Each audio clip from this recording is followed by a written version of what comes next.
every time he calls us fellas, we get pizza. Oh, no.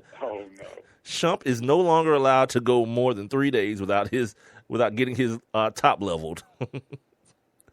It says by game 5, dude look like the Leaning Tower of Pisa.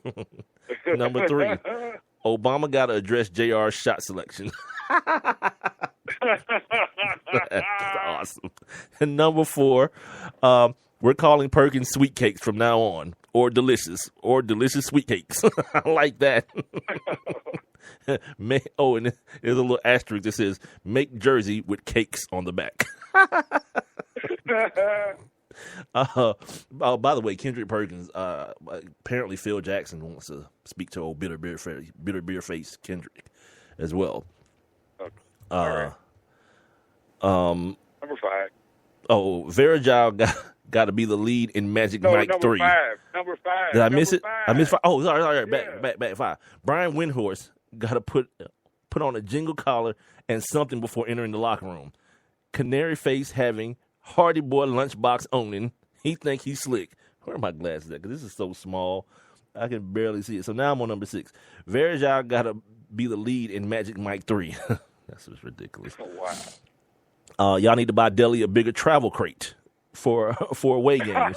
I know he's cooped up in there. So stupid. Like he's a pet. He in a kennel. Yeah. We need to start using Sean Marion more. Like as an ottoman or a coat rack or something. That's pretty awesome. Yeah. And number 9, y'all need to stop being lazy and make sure you dust both sides of Brendan Haywood when you clean the cube. Hell no. Yeah, dude. I didn't read these earlier, dude. I just saw it. It's one of those things that I want to react to it the way Rob's reacted to it. So I don't want to have to know what it is already. The number 10. Send Dwayne Wade in edible arrangements. Chocolate-covered pineapples for days. DG. I don't even know what DG stands for, dude. What is Dan Gilbert? Oh. This is ridiculous as hell. All right. This is a perfect time to get out of this situation and oh my God. do our daily look back here. Yeah, people are idiots, and I love it. All right, here we go. And now, the Sports Kings take a look back. On this day. All right. I guess I need to pull it up, huh? All right, Rob. Yeah, that would be nice. On this day in 1859, in what was considered to be the first ever college baseball game, Amherst beat Williams College. What was the score, Rob? Just throw out a number. What do you think the score was? 1-0. 66-32. Oh, hell no. Yeah. That was baseball? Yeah, that's what it says, dude. I checked twice, too. I was like, this is Man, basketball and damn baseball. with that. Yeah, dude. And what was considered the first ever college baseball game, Amherst beat How long Williams did that College. damn game go? Apparently, they had no pitchers. They just put the ball on a tee. The pitcher didn't exist at this point in baseball, in college baseball. Unbelievable. Frank Who sat that through that? Frank Owen of the Chicago White Sox pitched 2 complete games in one day. On this day in 1910, White Sox Park opened. The park's name was later changed to Comiskey Park. On this day in 1917, Frank Toney of the Cincinnati Reds pitched 2 complete games in one day. So 2 people, 2 different teams, 12 years apart, did the same damn thing. Frank and Fred did it. Oh, shoot. What happened just now? I just hit the arrow button on accident. Sorry, guys.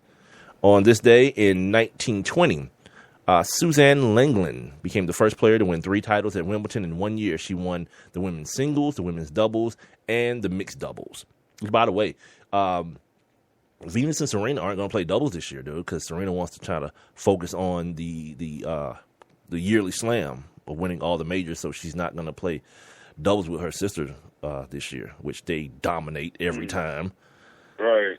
I wonder how Venus feels about that. Dude, I saw Venus playing today, and I was like, "Is she still playing tennis?"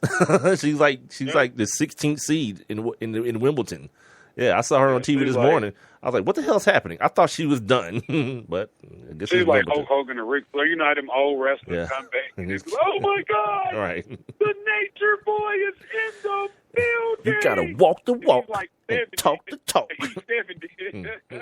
Still slapping people across their chest. Woo! On this day in 1932, Helen Moody won her 5th women's singles title in 6 years at Wimbledon. On this day in 1982, Cal Ripken began playing shortstop for the Baltimore Orioles, and I think he's still there right now. Hey, Cal Ripken played like 1 million games at shortstop for the Orioles, dude. On this day in 1995, the NBA locked out its players. It was the first work stoppage in league history. On this day in 1996, the Milwaukee Brewers, ended a 19-game home run hitting streak. So 19 straight games of home runs by the team, and it ended. Let me scroll down some. On this day in 1998, the NBA locked out its players for the second time in its history.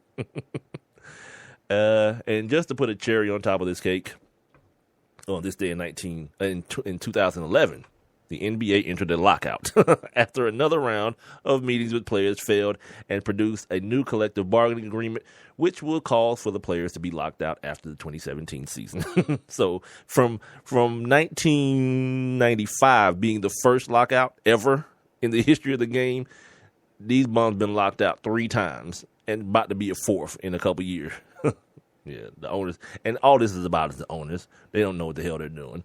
Like what you're seeing right now, like the fact that LeBron's going to have 40 million, Anthony Davis is going to have 30 million, Kevin Durant's going to cash in, Russ will get another contract in 17 when he becomes a free agent. Guess who else will be a free agent? James Harden in 17. Yeah, Stars is about to get paid, dude. Yeah.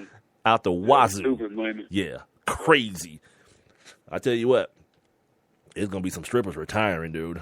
Some strip clubs closing down. Telling you, boy, it won't just be bachelor degrees. It'll be master degrees, doctorate. Oh, boy. Yeah. You know, all of that, boy. They leaving the club. Yep. So where are we at now? I talked about Dunleavy already. We talked about Dwayne Wade and that whole thing that's going on there. I still think he's trying to set them up so he can leave, but he's looking for a landing spot.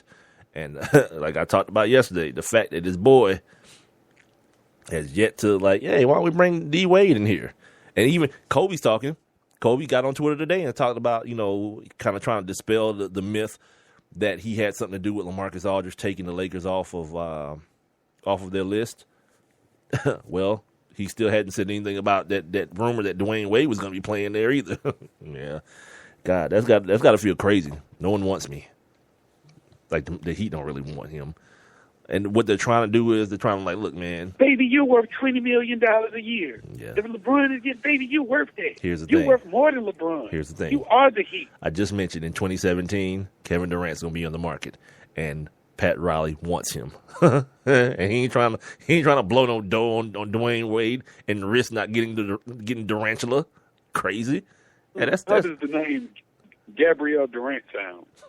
You're ridiculous. He don't comb his hair. He keep a low haircut and it still be peasy. Like, what the hell's happening, dude? No, he looked like he just take his shirt off. Like he pull his shirt off over his head. Oh, that's what I meant to say to you. Remember, yesterday I mentioned that I saw the flu game again. And it was like, I'm looking at Karl Malone and I'm thinking about you because he got the same thing up top going on that LeBron got going on. Like he's still trying to rock like the low cut, but it's like just the fuzz on top, on the top. Yeah, boy. Even when he's shooting his free throw, they get him at the same angle when he lean his head down. I was like, oh God, why is it Rob looking at this? Now look. Now I'm gonna tell you about Karl Malone. My daddy, like when Karl Malone started advertising that Rogaine, when he was endorsing that Rogaine, boy, my daddy was all on that, boy. My dad was like, oh, Karl Malone, hair growing back? I'm about to give me something because my dad, it was just thinning a little bit. Boy, he only got Rogaine and everything. It only lasted about a week. Your dad was a victim of the advertising. Don't worry about it. Yeah, but I live with a woman who's all about that. Yeah. Anytime they say something about it, and my guy Alex says, anything they say on TV, I'll believe it. That's his motto. Anything they advertise, I'll believe it. Where are we at? We got like 5 minutes left. Okay, so I'm just trying to go back over the free agency stuff real quick to make sure we're not missing anything. All right. Now, and here's my next question too, and this should have been the question of the day, which didn't happen again. But, and again, it's to you and Coop. You know, there's this thing, we laughed about it earlier about, you know, people, the Hawks, no big name free agents. I'm going to read this list again to you. And maybe I'm leaving somebody off, and if I am, you know, correct me. But, okay, Anthony Davis, he got extended. He wasn't even a free agent. So let me start at the next. DeAndre Jordan, Brook Lopez, Tristan Thompson, who was also restricted, Kevin Love, LaMarcus Aldridge, Draymond, who's restricted, Jimmy Butler, who's restricted, Dwayne Wade, Monte Ellis, Greg Monroe, not Pau Gasol. What's the Gasol boy's name? The brother? Mark Gasol. Thank you. Goran Dragic, Kawhi Leonard, Danny Green. Like, for anybody who's like, oh, the Hawks aren't going to get any big name guys. Which one? Which one of the guys I just mentioned? Do you have? Are you licking your lips and rubbing your hands together that you got to have him? Where is he? Yeah, exactly. Who is he? Like, the Monte Ellis thing is cool because I like Monte, and me and Golf used to have these conversations about Monte, and he'd be like, yeah, Monte Ellis is just a dude on a bad team, and somebody got to get the shots. But then he went to a pretty decent team in the Cavaliers, the Mavericks, and still got buckets, you know. And he's streaky. He's not J.R. Smith streaky, but he's more consistent than J.R., but he's a dude that can get his own shot off the dribble. He has a lot of range on his jump shot. Not really, you know, what you want to claim to be a stalwart defensively, but, you know, he's a guy who's in the mix as far as the Atlanta Hawks go. And nothing about him screams superstar. Good player. Very good player. But superstar, he's not. And what do you do with him? You put him off the ball? You know, it's a dude who's used to handling the basketball at point guard, which is why Golden State got rid of him.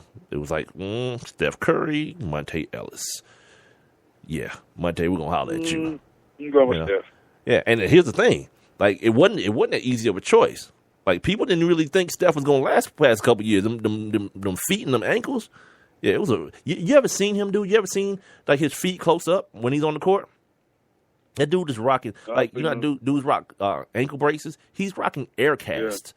Yeah. If you don't know what the air cast is, it's the cast with, like, the gel on the inside, and it's the hard plastic on the outside.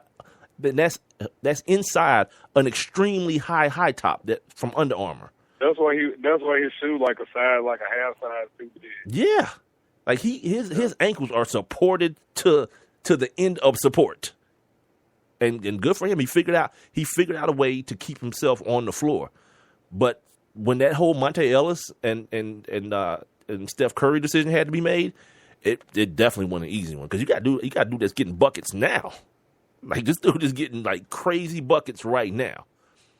And then you got a dude who you projecting can be a guy that can get you crazy buckets, and you know you turn out to be right because he does. Way crazier than Monte. But, you know, to ask the question now, people be like, oh, hell yeah, Steph. Yeah, it wasn't a hell yeah Steph 3 years ago. You know what I mean? That thing was split down the middle. Speaking of split down the middle, it's a perfect segue here. When we get back, we'll start hour number 2 off. In the land of professional football. And I want to talk to you guys. I want to have a discussion about the parallels that are being drawn between the removal of the Confederate flag throughout sports and throughout society, and people drawing a parallel to that and having the Washington Redskins change their mascot. Paul Pierce is a Clipper. Good for him. Yeah, back to the crib. Doc Rivers is in the building. He'll start too. Like Doc Rivers will start him at the 3. You know, so you got Blake at the 4. You got Chris Paul at the 1. You got Paul Pierce at your 3. You got to find somebody. You got Big Baby. Right now, Big Baby is your big. No, that's happening. No. And I don't know who's gonna be your 2. The white boy, Heinrich, not Kurt Heinrich. Yeah. God, what's his name? The boy from Duke. Yes. Yeah. What is his name? J.J. Redick. Yeah. J.J. Redick. Or is it Heinrich? See, they're both white. Heinrich is the Bulls. No, Heinrich is in Chicago. Bulls and J.J. Redick is the Cavs. All right. There's that. With the Clippers, yeah. All right. So we'll come back. You know they all look alike. That's what they say about